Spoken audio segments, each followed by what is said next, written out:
Celeb Savant is a career retrospective type interview focusing on singers, actors, and industry experts. Join Barrett Edelstein now as he dives into the entertainment world.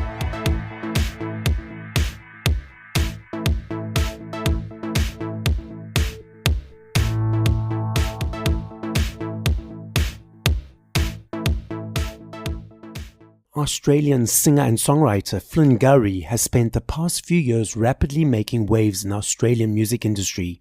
He most recently signed to Cult Artists for bookings and Woolstorm Music, the management company helmed by beloved indie folk duo Pierce Brothers, and also inking a deal with ABC Records. Following a remarkable few years supporting the likes of Ian Moss, King Stingray, Ash Grunwald, and Kim Churchill, Flynn also won the Triple J Unearthed One Night Stand competition in 2024, which saw him perform alongside G-Flip, Rule, What's So Not, Thelma Plum, and more. Shortly thereafter, Flynn became a Triple J Unearthed featured artist, going on to support the Dregs on a national tour, and closed out 2024 performing at the Beyond the Valley Festival. In 2025, Flynn has already ticked off a national tour with Pierce Brothers, was named Port Fairy Folk Festival's Emerging Artist of the Year, and has also supported the Dregs, Kim Churchill, the 502s, and Dice. Up next on Celeb Savant, we've got Flynn Gurry. Where in the world are you and how are you doing? Currently, thank you so much for having me on. Firstly, currently I'm joining you from a little beach town at the very bottom of Australia called Warrnambool.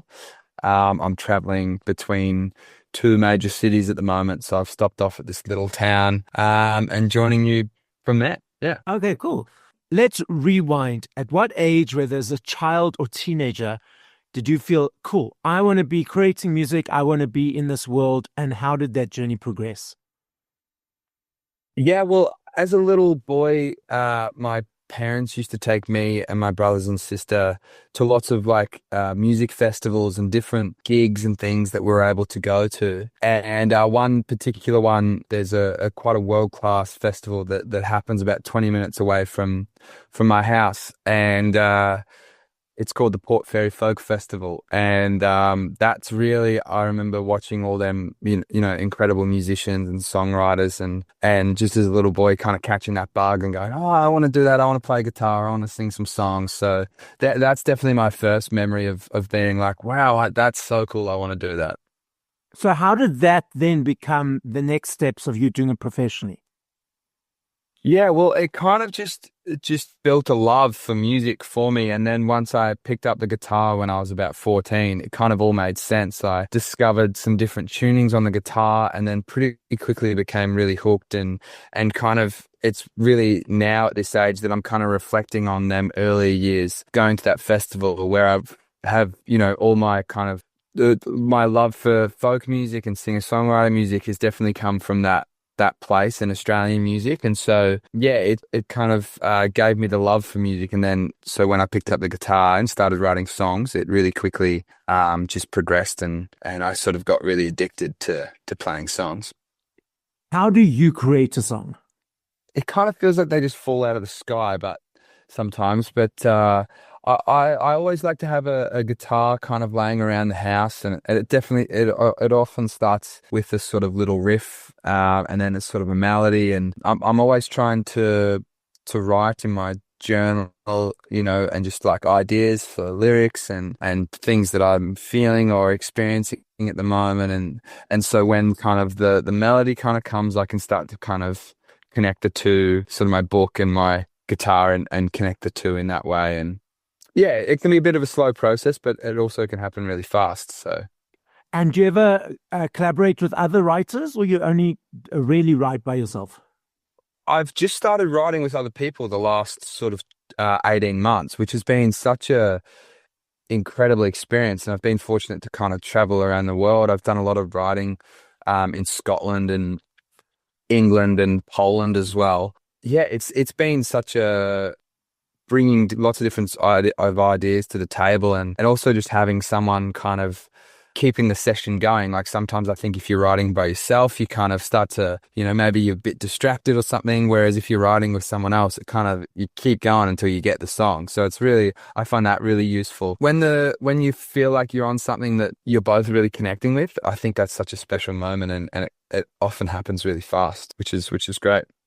And now, having these new energies in the room while you're writing, is that something that you had to get used to, or it was just a natural next step progression?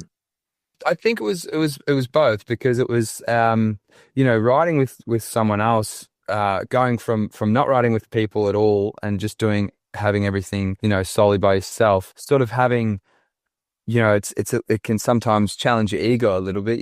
If they're like, "Hey, I think this idea is great," well, then it's sort of just got to be whose idea is best, and sometimes you've got to put your ego aside. And so that was a bit of a learning curve for me, particularly with things that were like very close. If it was an emotional feeling or something like an experience that it was particularly based around something that I'd brought to the table, I could get a bit I wanted to protect it or something like that. But I've soon realized that no, that's kind of, as much as you want to do that, it's not best for the song. So now it's turned into where it's sort of, you just got to let your guard down and just be open to whatever happens. And so, yeah.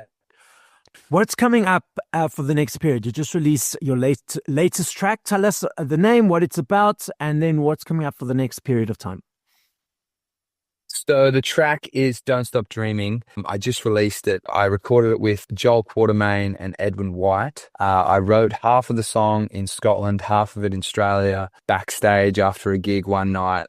And it's really just a song about wanting to keep going. The music industry is a tough one, and particularly I've been fortunate to spend a lot of time on the road in the last sort of few years, traveling around playing music, and post-tour blues is a real thing. And this was after a particular tour I'd done, which was pretty crazy, and I needed to find the spark to get me going again, and remember why I started this whole music journey in the first place. And so that's where the song was kind of born out of. And then it was we brought it to life in the studio, and I'm really, really pumped with how it's been received as well. So it's been awesome.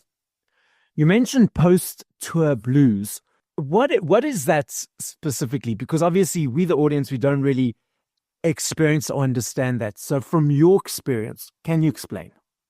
Yeah, so post-tour blues, I think for me, this particular tour that I was talking about, I was playing to like 1,000 people every night for like a few months, and it was just a crazy, crazy experience. And you would walk out on stage and people were screaming and all this sort of stuff. And it's just, you're experiencing these such crazy highs, and you feel like you've got momentum, and you've just like everything's, sort of going, the ball's really rolling. And then, when tour stops, it's kind of like, oh, well, what do I do now? What's next? And sometimes there's not a next. I was fortunate that after some period of time there was a next, and there was another tour that popped up and that I could jump on. But sometimes, the life as a creative or a musician, as a freelancer, you just don't really know what's next, and sometimes that can get the better of you. Like, I have a great friend, and he's a freelance cinematographer, and sometimes he's got so much work, and it's so easy to just go and you're working, and you're constantly being creative, and there's all this momentum, and you're meeting people, and you're constantly inspired, and then it all stops for a period of time, and you're like, I don't know what I'm doing with my life. And it's a pretty wild sort of roller coaster of emotions. But yeah, it's important to just kind of like sit with your feelings and trust in that it'll work out, and something will come up. It always does. So yeah. What do you enjoy about performing live? Live for me is everything. It's I just love the energy that every different room that I play in brings, and I love meeting people, and I love sharing my songs and telling the stories that go with the songs, and I love playing my guitar really fast, so that's fun, and it sounds loud. So that's awesome. But live is just that's where what it's all for, really. For me, is I would love to record music so that people can connect with it, but then that means that I can go and play live in front of people, that's kind of what really this all is about, because I just love it so much. So yeah.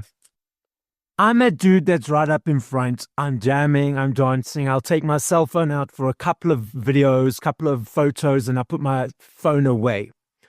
I notice these days a lot of people are posting, tweeting, whatever they're doing with their phones for a lot of period of time.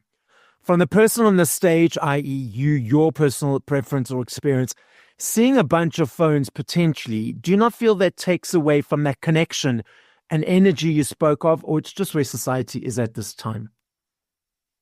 Yeah, I think so. I think it definitely, as soon as the phone goes in front of the face, there's something between, you and the artist. But then it's also, we're capturing these moments that we're a part of, and I'm really lucky that my good friend is because he's the cinematographer, even just with his phone, when we're at gigs or something and we're watching an amazing band, I don't need to take anything because he just captures it. Like, he'll just take a few things and they look great and we can post them, and that's all great. Yeah, it's definitely a strange thing. My shows that I've been playing, particularly on the weekend, like when I played Don't Stop Dreaming, and people were quite excited and they got their phone out to start recording. That was fantastic. I think because, it potentially sharing the word and spreading the word, it all helps, particularly when you're trying to build up an audience. But then, it got to the back half of the song and people were still feeling, and I just got everyone to clap along, because you can't film while you're clapping along. Yeah. So it kind of created this sing along and this clapping along, and it was kind of this energy of the room that kind of really lifted me. So I think it's important, but I mean, people like Jack White, where you go to the shows and you're not allowed to take your phone in, I think that's awesome. And I think that's so cool. But for me, as an emerging kind of building my audience, I think it's also powerful. So yeah, it's a bit of a double-edged sword, that one. You've sort of headlined your own shows. You've been at festivals. You've opened for other artists. Naturally, you bring your A-game energy to all of those different circumstances. What's the difference for you in those different scenarios? Yeah, it's funny, the opening for other artists is that's really fun, because it's kind of no pressure. You've got nothing to lose but just to go out and try and amp up the crowd and get them going. And then festivals are just such a wonderful thing, because everyone is there because they love music, and it's such a wonderful experience. I love playing festivals, and also getting to connect with so many other artists at the festival. That's one of the most special things about festivals. And then headline shows, I just did some shows over the weekend, and it was kind of like the first time that I'd really enjoyed them, because I find it a lot of pressure, people paying money for a ticket and coming along, and what do you put on the set list, and what do you when you're just opening up for someone, no one really expects too much of the support act. So it's kind of a more freeing experience. But definitely the headline show on the weekend, where people were singing along to the songs and the lyrics and stuff, that was a pretty incredible feeling that I hadn't felt before. So it was really powerful. It's kind of nice to be doing lots of different things, lots of different gigs, and not the same thing all the time. So yeah, festivals in between runs of shows, and then supports every now and again. It's a great balance, I think.